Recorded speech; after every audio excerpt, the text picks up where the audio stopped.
Hi, everybody. I just wanted to thank you for joining our new episode. And I'm welcoming my friend, my longtime friend, Lori Bell. That's her name. She's visiting from Hawaii, and I'm so happy to have her here. It takes a lot of courage to share her testimony.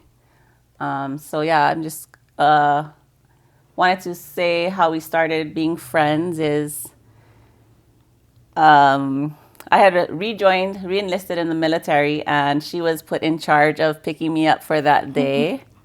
And yeah, I'll just let her share the rest, and then you can just go into your story from there. Okay. Thank you for having me. Well, basically, somebody told me we have a new girl at our, group, and they said you have to go pick her up.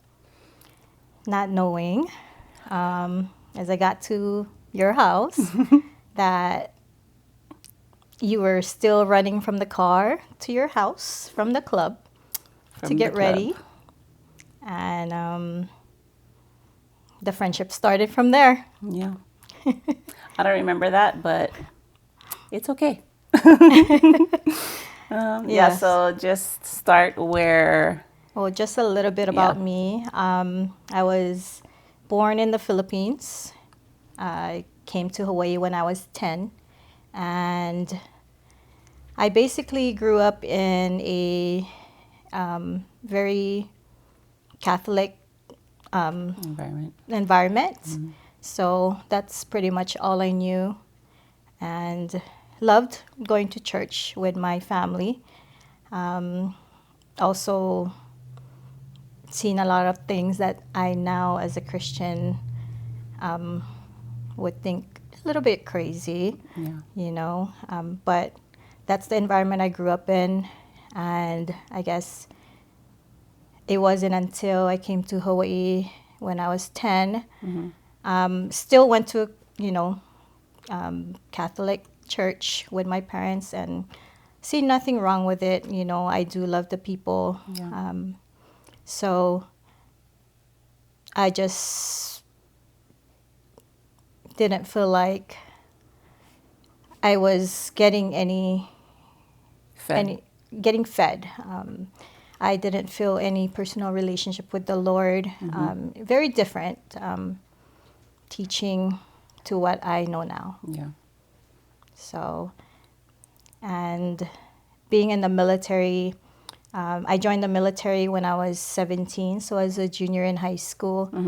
I signed up and basically left to boot camp the day after my graduation party, and it was there that I discovered Christianity.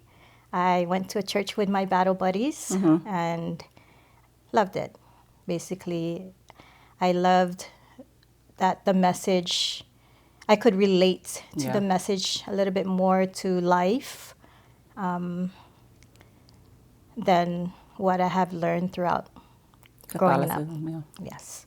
So with that, it's not that I changed at that time. Of course, I was just 19. Yeah. So I did still live my life. Very worldly. So We were still going drinking and stuff together. So that was about that time, right? yes. Yeah. So you are my club buddy. So just Continued, yeah. continued with that life, but that was the very first time in the military that I actually I experienced and learned about Jesus. Just how he is such a loving God, and that doesn't mean that we change in a Yeah. snap. So Sometimes it takes a lot for us to. yes, and that didn't change. I mean, even after that, I Yeah. got water baptized in 2010 with my husband.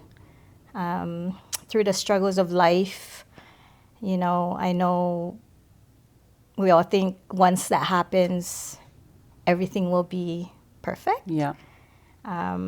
It's probably the opposite. Still continue to struggle in life, and just I did pray, very surface, Yeah. I think, but I did notice that I prayed so much more when I was at my weakest for whatever I was struggling at that moment, but still I didn't have that strong relationship with the Lord, Yeah. And I think the greatest challenge was probably when my mom was diagnosed with cancer in 2016. I prayed so much more.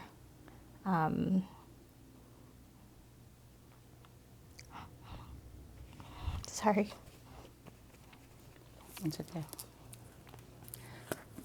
I mean, similar with me. My mom was diagnosed with cancer too. I said surface prayers as well. And when my mom was diagnosed with cancer, I don't think I was even quite there yet. I was still learning. I was still learning who the Lord was. So my prayers for my mom may have not been as strong as they are now. But yeah, I see what you mean. Yeah, so I felt myself just being at my weakest at that point. I prayed so hard every day for my mom to be healed. And my mom was given 6 months. Yeah. And, even though we did still have that 6 months, I became very angry. Just felt like I wasn't good enough. My prayers were not good enough. And I thought God was a good God. Yeah. Like, why aren't you hearing me? Why aren't you hearing my prayers? So, I mean, being surface as I was already, that grew me a lot further from the Lord. Yeah. And basically closer to the world. And yeah. So it was very hard. My mom was someone who I talked to every day. She was always there for everything that I have ever gone through life, So losing her was devastating. And so when that had happened, I grew away from the Lord. Yeah. So. And then, was it 2020? That was 2016. That was 2016. And then your next incident was 2020. Yes, so after my mom had passed away, I became very careless about everything. My health, I got sick and I got pretty unhealthy, I would say. But I pretty much dug myself into work and just taking care of my family still. By this time, you have 2 kids. 2 kids, And yes. how old are they? Um, When your mom passed away? I can't. I know that Ali was a freshman in high school, and Dre was 6th grade. Okay.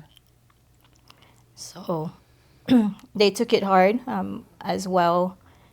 But I remember still trying to be there for them, and just one morning taking them to school, taking Drayden to school actually, Yeah. Seeing the darkest morning, because usually the sun would be up by then, but Yeah. it was dark and there was just a little speck of light. And I wanted to just tell my son, Drayden, that to never forget that there is always light, even in the darkest moment, and it overcomes the darkness. So that's pretty much what I wanted him to know. Even if in that moment you didn't fully believe it yourself. Yes. Yeah. Yes. It was still hard. Yeah. But I did want him to know that, I still could feel the presence of Yeah. the Lord, regardless if I was angry. Yeah.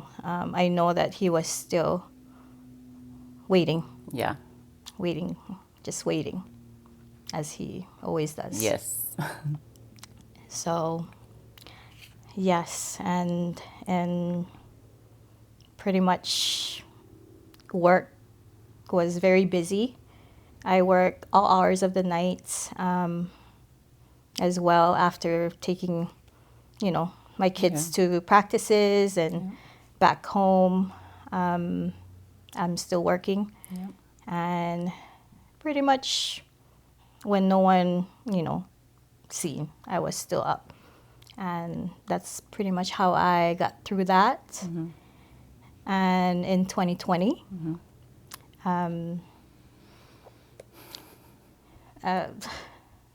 my niece, who was 25 at that time, she went to the hospital to get I would say a routine blood transfusion, and never came out, pretty much.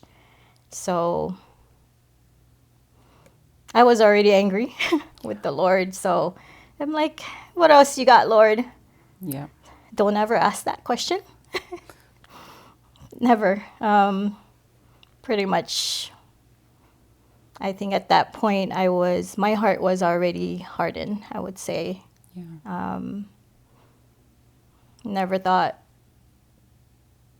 My niece was like my very first child. She was like a daughter to me.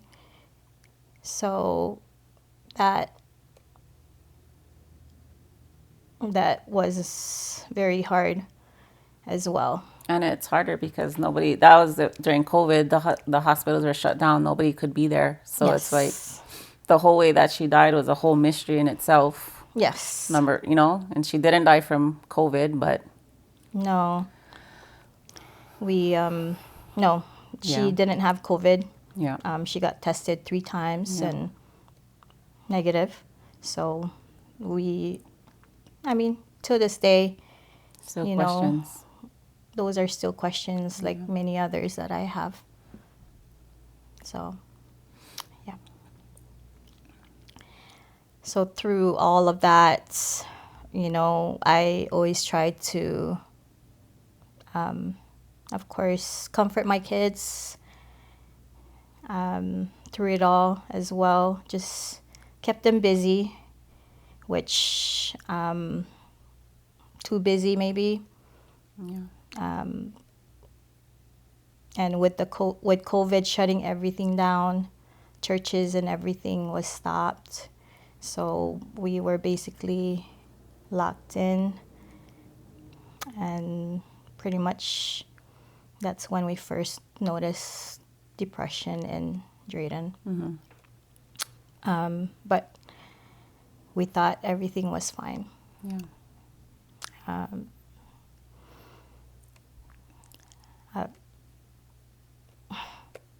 So, Before you go into that, this was about the time. So I had started Team Jesus, I think in 2015, if I'm not correct. And I put it out there on Instagram for an angel investor. And it's funny because even in your time where you were fighting with the Lord, you invested. And that helped Team Jesus grow at that time. When my son Proxy was born, it kind of shut that down because I was busy. But before you even talk about Drayden, at this time, my two sons, Paul Keller and Lakia, and Drayden was going to the same school, St. Louis, and I would drop them off, not him, at your house. And it's funny because I used to have this heavy burden to pray for the boys. So I would drop them off, I would pray for them. Sometimes it would lead to me crying for them. I didn't understand why, but they were covered in prayer. In that moment, those three kids was covered in prayer. And this is before I even kind of started learning that, I can hear the Lord and stuff. So it was always impressed on me to pray for them. And then they got into the accident together. yes. They were all safe, but I don't even remember if that was a time too that I was covering them in prayer. But they were all safe. So that's, I just believe that that's where the Lord started for them to really be covered in prayer. And that's not just to say them because we have other kids, but that's just a highlight of the moment of what was to come after. Go ahead. Well, like you said, Drayden was going to St. Louis. Yeah. By 2020, Ali started college. So she was up in Nebraska, on a scholarship. And Drayden also got a scholarship to the same Full ride? school. Not full ride, they don't, Yeah. But he did get a pretty good scholarship there. So he was pretty much set, and we were very excited for them to be together in college. So we didn't, everything looked bright in the future. Was exciting. Very exciting. Yeah. Very, very exciting. And I think, that's 2020. So in 2021, just altogether, it was probably the busiest year in my career as well. Yeah. So it was... including me being one of your sales. Yes. Because you're a real estate agent. Yeah. So that's when you helped us because we were moving to Vegas. So 2021, you helped us sell our house, and that's when we moved. Yes. Yeah. So that year was very crazy. I was always working. I would say it's probably something that I do regret. Yeah. Just Too busy. to see what mattered in my life at that time. So, but yes, I did bury myself all in that. Just feeling like, my family, my kids, they'll be fine. Yeah. I will provide whatever I can, They'll go to college, typical parents that we just want to do what's best for our kids. What we think. Yeah. And this is all without praying to the Lord at all, because I'm still angry at that point, Yeah.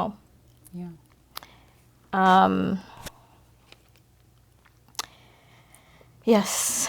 So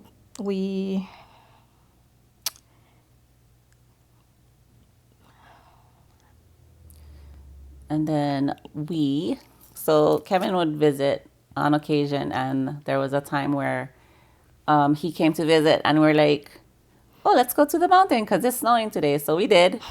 And I knew you guys were here, but oddly enough, we didn't make plans to hang out because Kevin's here for a short time, and then you guys were here because Drayden was training wrestling. So we go to Mount Charleston, and we're doing our thing. And then what? I hear this voice, and it was very familiar to me. It was a man's voice, which was Kevin's voice, of course. And of course, I was like, it can't be. We're in a random mountain. State. And so I waited because I couldn't see, and I hear this lady's voice. And I was like, wow, that is them. I know, I heard Moana, and I was like, who's calling me in another state, in a random mountain? No ways. Yeah. Yes, so I pretty much waited at the bottom of that mountain while Drayden and his friend went up the mountain with Rob. Yeah. And it was part of them getting acclimated to the air before the wrestling tournament the next day. Yeah. The next day. Yeah. So. And then that led to you guys coming to dinner. So that was cool.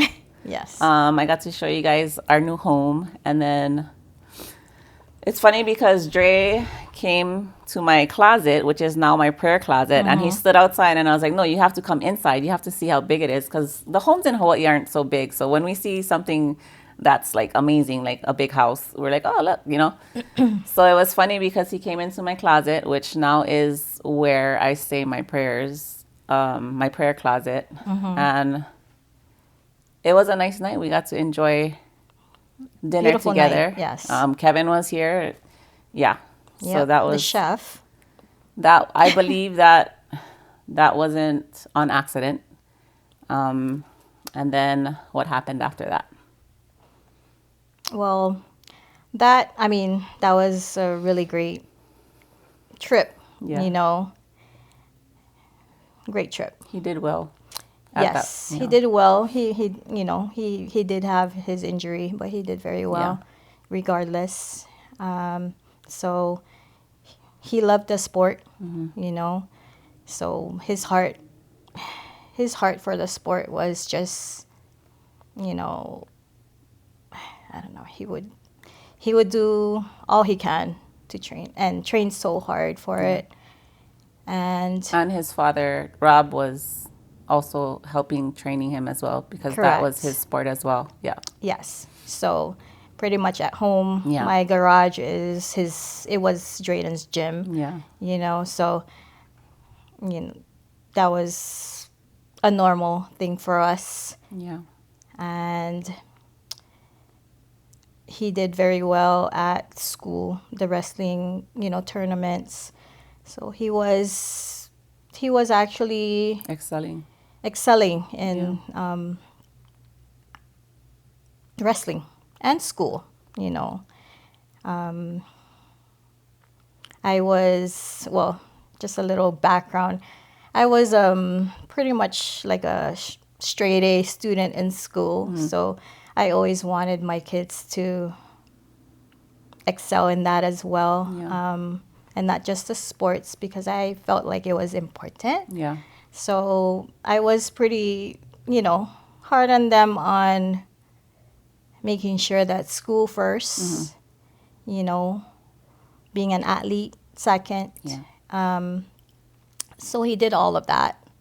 So, and I might add that in Hawaii, like, sports is a big thing. Like, us as parents, we're like, you need to do good in sports so that you can get a scholarship, so that you can, take care of your future. And that's a big thing back home. Like, yes. Yeah. Very competitive. And having to be good in sports, you have to keep up your grades in order to play. So it's like hand in hand. And we're thinking, okay, this is what matters, so that you get a scholarship, so that it leads to a successful career. Yes. Yeah. And I think that's what both of my kids strive for. Yeah. And they did. They did very well with that. So Ali as well, she got a wrestling scholarship. Yeah. However, it did turn into academics after, because of COVID. So And that's what we were hoping for Dre, which he did Yeah. get that wrestling scholarship as well. Yeah. That's awesome. Yes. So,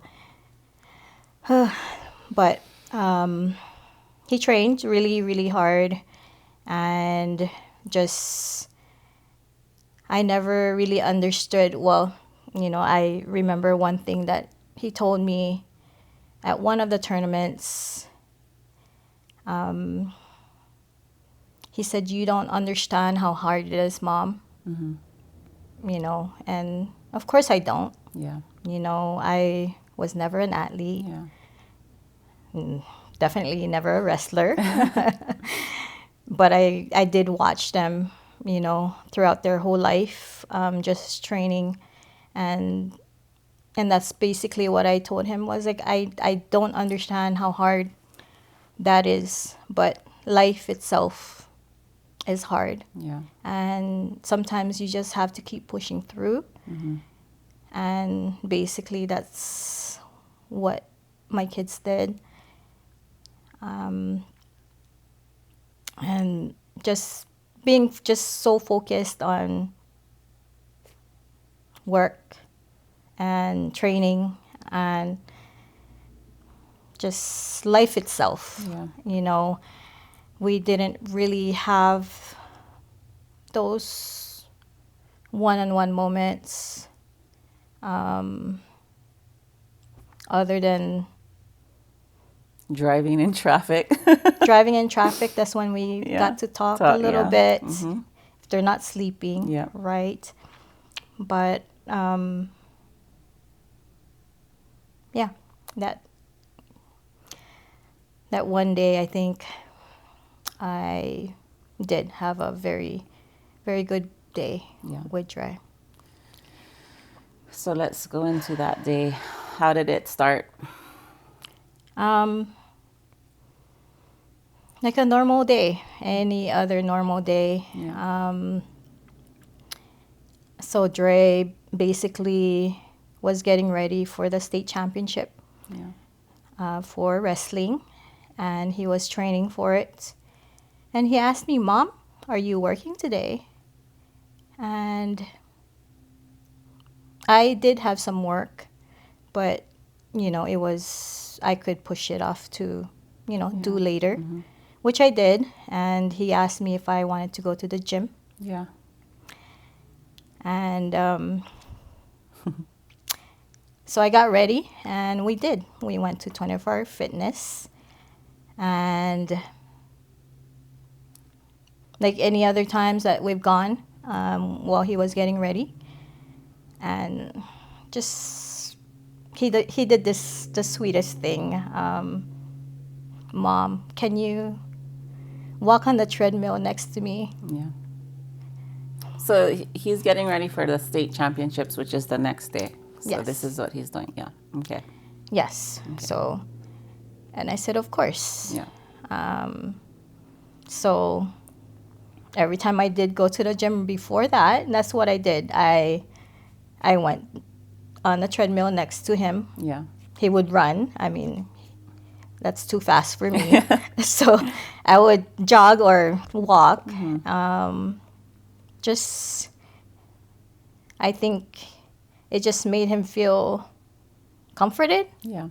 with me just being there. So we went from the treadmill to the ski, the row machine, and we did the whole thing. Yeah. And then we went home.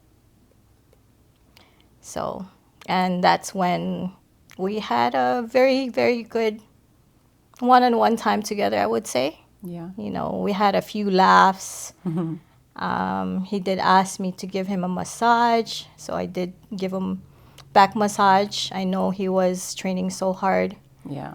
so I did go there and just give him a massage, and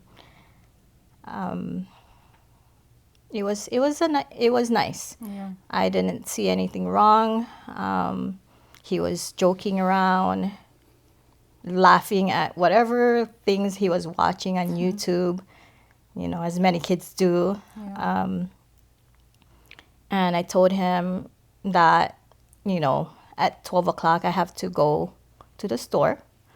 Or actually, when I said, when your dad gets home, we're going to go to the store so we can get all the snacks for the tournament, for, the team. And he said, okay, Mom. And he was fine with that. And we went to the store, got everything. We came back maybe about an hour, so we didn't take too long. So that would put us about 1 o'clock. Yeah. And we got everything. We put everything and, put everything away.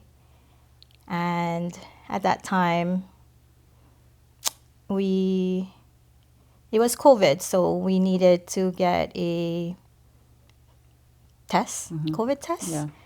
to show that we were negative, and this was supposedly required for us to go into the wrestling meet. Yes. So we did have an appointment at 3.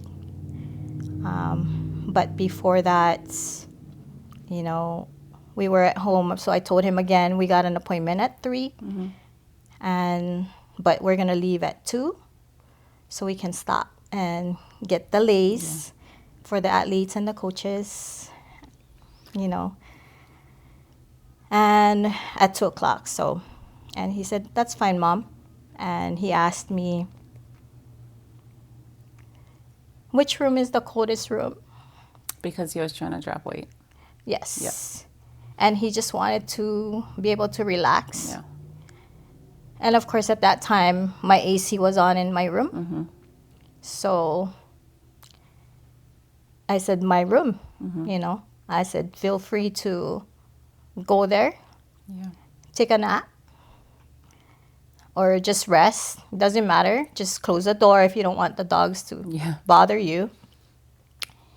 And my husband actually said, you want to come?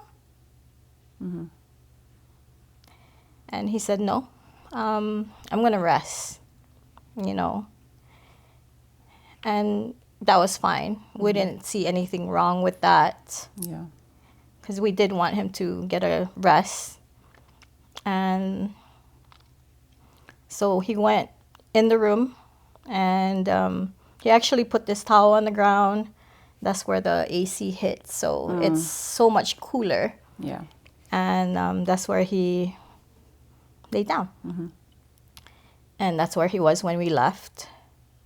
So we left, but as we drove away from the house, my heart felt so uneasy, very anxious. I didn't know why. I called my daughter, I called my son-in-law, well, my son-in-law now, my sister-in-law, my brother-in-law. I called or texted all of them to please call Drayden. But before you left, you said something, right? Before we drove off, You said, Jesus, please help him. For what reason? I didn't know. Yeah. And it just made me very, very anxious. Like my heart was just so unsettled. Yeah. And throughout the whole drive, I just kept trying to reach people. Yeah. To reach out to him. And I remember my daughter saying, where is he? And I said, at home. He's at home, resting. And he goes, okay, well, he's probably sleeping because he's not answering. And so I called my brother-in-law. I said, please go check on him. I called my son-in-law because I knew he was getting off work. Did he text you guys yet, Drayden? Or he didn't text yet? He didn't text. We didn't get a text from him at all. We learned later that he did text his friends. Okay. And that triggered them to call him as well. Then we we got to the airport, to the Lay stand. Once again, I did say, Jesus, please help him. And just not knowing why. Yeah. And this has completely been missed in my mind, but we did get a text from Drayden. Yeah. Saying I'm sorry that I'm not the son or brother that you have expected me to be, or something like that. So at that point, we proceeded to get the lays. We decided we were not going to The test. do the test in Honolulu, and we were just going to go straight home. And but as we drove out of the airport, to the right was to Honolulu, to the left was home. And Rob drove to the right. And at that very intersection, I felt my heart drop. And I didn't know why. And he just said, well, we're already going this way, so we're going to go take the test. Just in case we needed to go watch. Yeah.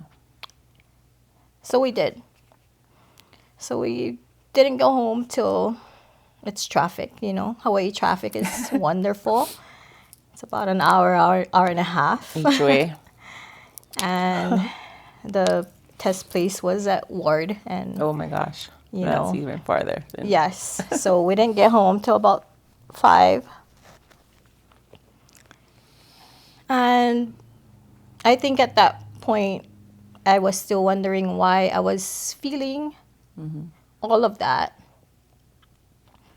And we got home, and Rob took the lace to the fridge. And I walked in my room where Drayden was. Yeah.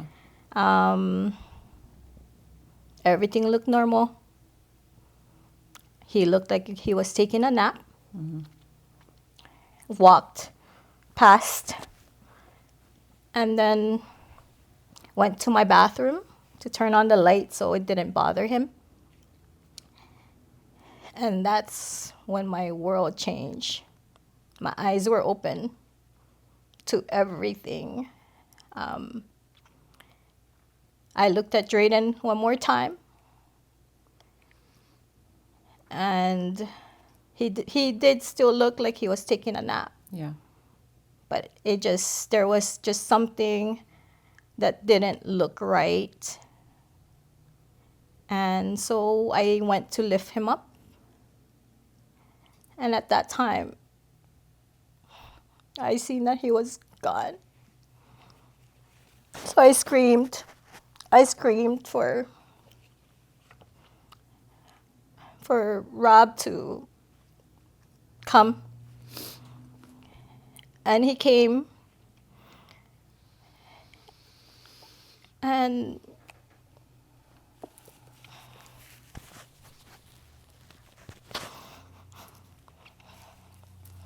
at that, I pretty much just sat at Drayden's feet while Rob tried to resuscitate him.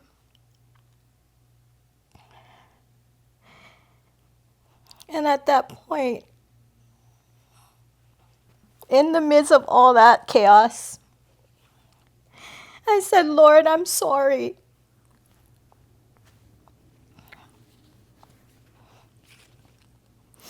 I'm sorry for being angry.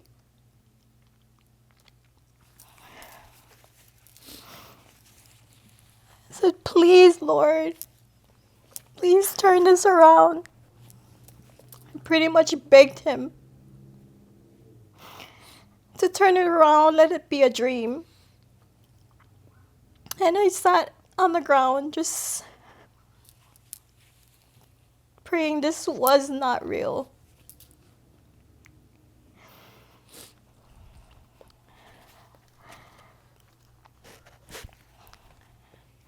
And as I sat there, I felt like my daughter, Ali, was scheduled to come in the next day to watch her brother in the tournament. Yeah. And this was around 5 o'clock, so she was in Nebraska. It's probably 11 o'clock, And at that point, I just felt like I needed to call her.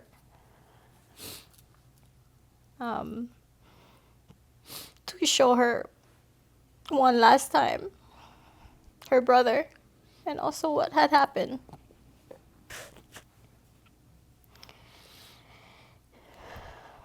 And like I said, when I walked into that room, I seen nothing. And after that, I just realized and could see everything. The blood, the gun, the ammo, Yeah. a gallon of milk, Oreos. his beef jerky, yes. And it was all on the ground. And I literally stepped over all of that entering the room. Not even realizing. No, I didn't see any of that. Whatever the reason is for it, I don't know exactly. I think you got that answer right. Oh, yes. Yeah. The Lord pretty much wanted me to surrender to Him first before I see the full picture. And even with that, knowing that it would just be God that would bring him back like a miracle. And I pleaded, I begged for that. Just being in the darkest moment of my life,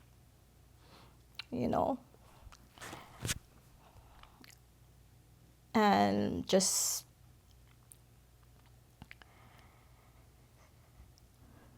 I think from then on,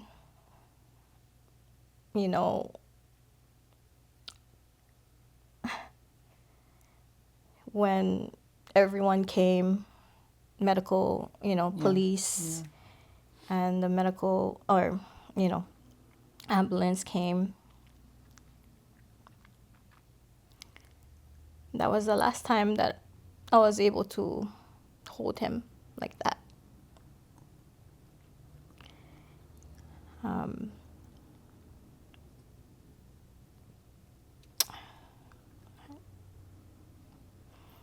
And, everybody started calling, and you shared with me your story as well. Yeah. Which makes sense now. So the story that I shared was that a week prior, on Tuesday, I think, I had a heavy feeling. And so the Lord is like teaching me how to be an intercessor, how to intercess for people, but He's doing it in a way that their emotions, their feelings, whatever is they're experiencing in that moment, it comes on me and teaching me how to lift it up to Him. As when I learn who it's for, if that name comes through and I lift it up, it immediately comes off of me. But if I don't, it stays on me. So it's very heavy. It's a heavy burden. So a week before, I had entered into my closet. I turned off my phone. And I got into the fetal position because I sat there and I imagined myself shooting myself exactly where Drayden shot himself. And all the chaos after. I sat in there for quite a long time. I turned off my phone so nobody could bother me. But it's only because of my relationship with the Lord that I knew I was in a spiritual battle. If I didn't, I'm sure I would have done exactly what was in my mind. But because of my relationship with the Lord, I just sat there and I was like, Lord, help. Lord, help. Like the whole time, maybe for an hour or more, just rocking back and forth, Lord, help. And it was so strong.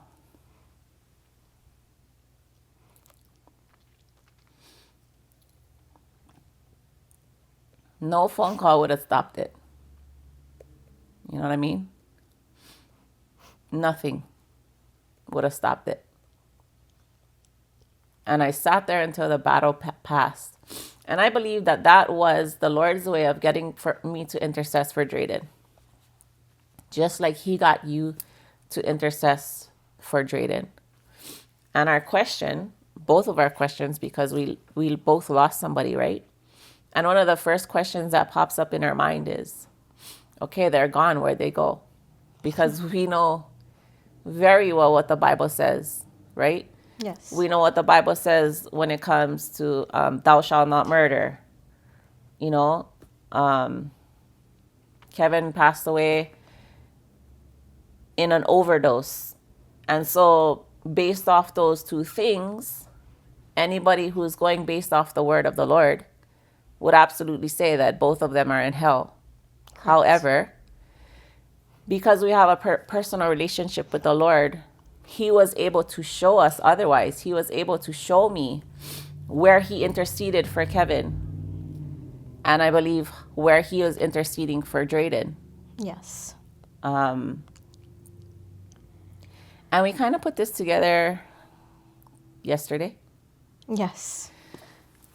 And it's kind of hard to talk about. It's kind of hard to imagine. But where the bullet hole was on the ceiling didn't match where his body was. It was in complete different areas. The trajectory didn't make sense at all. Mm-hmm. It would only make sense if Drayden was forward on his knees. The way that his leg was, the place where the bullet was, his eyelashes were wet with tears. It would only make sense if he was crying out to the Lord before he did it. And I believe me crying out to the Lord connected with him crying out to the Lord, because that's how the Lord works in me when I'm intercessing for somebody, when I'm feeling their pain, when I'm lifting it up to the Lord. And really all I could say was, Lord, help. And maybe only he could say at that moment was, Lord, help. And just because what looks like to us, like, you know, he did pass away. Kevin did pass away. And just because it looks like in the physical realm that the Lord didn't help. He did. Just like for me, in my marriage, it looks like a failed marriage. My husband died of an overdose. However, the way that the Lord revealed himself in those final moments, in my prayer time, showed his grace on the situation, his mercy pouring out, his forgiveness. And it just goes to show that, yeah, the word says something, but we need to apply the word with our personal relationship. And sometimes the word may say something, but we're missing the part of the word where the Lord is relationally working things out in our prayers. And for like Kevin, it was at his last moment. His breath was restored by Po'okala, right? And that's in my way where the Lord showed me, yeah, he repented. And I believe Drayden had that same grace, because he wouldn't have us calling out, Lord, help, Jesus, help. His word wouldn't return void. Yes. Yeah. So I think that's an important thing to note. Like, our relationship, our personal relationship with the Lord is so important. especially in moments like this, especially where we're struggling in the darkest, deepest parts, and we're like, okay, so according to the word, they're in hell. But it's our seeking, it's him speaking back to us, and it's him showing up in places where we would never see him show up if we were not seeking him, asking him, and having him respond to us in those ways and showing us these things. Like Yes. he's been gone for 4 years now. 4 years. And the bullet hole thing just made sense yesterday. And even though he's gone, we have to hold on to those moments. Like, if he was crying out to the Lord on his knees, that's the best place for him to have been in his last moment. Yes, definitely. And, you know, like I said, at that point in my life, I was still very much angry with the Lord. And it was my son's death that brought me to my knees to give my heart fully to the Lord. I'm not saying I'm perfect in any way, shape, or form. Yeah. But he made me see so much more, including the fact that he did heal my mom. Yeah. May not be how I asked, Yeah. but he healed her fully, completely with him, Yeah. you know, which So that's where we all did want answer to your be. prayers, yeah. Yes, he did. It's And just different. it was, I think, not having that relationship, it's hard to understand. Yeah. Sometimes. Absolutely. Very hard. Very, very hard. Yeah. And it's, it was my son Yeah. that opened up my eyes to all the work that the Lord has been doing, even in the midst of the, tragedy. Yeah. And the Lord was working through, all my friends that prayed, families that came through, even people that we didn't even know were coming through with messages and dreams. And I think that was the way of the Lord Yeah. trying to comfort our family. And I pray that my family would one day be fully restored. Yeah. And I understand the anger, Yeah. the pain still there. And it's not that the pain is no longer there for me, Yeah. but I can trust that the Lord is working behind all of that, and Bringing purpose to your yes, definitely bringing purpose for it. And as I was saying, I was asking the Lord to turn this around, Yes. like the song. It became a song that I listened to a lot, to just please turn it around. And basically that he'd never waste a pain Yeah. in our lifetime. And he is doing that as we're speaking here today. Yeah. Yes.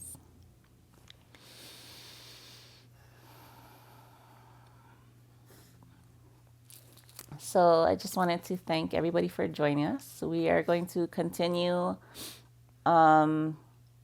with what followed after his death and the healing process. and everything else in between. So please join us for our next episode, and thank you for joining us today.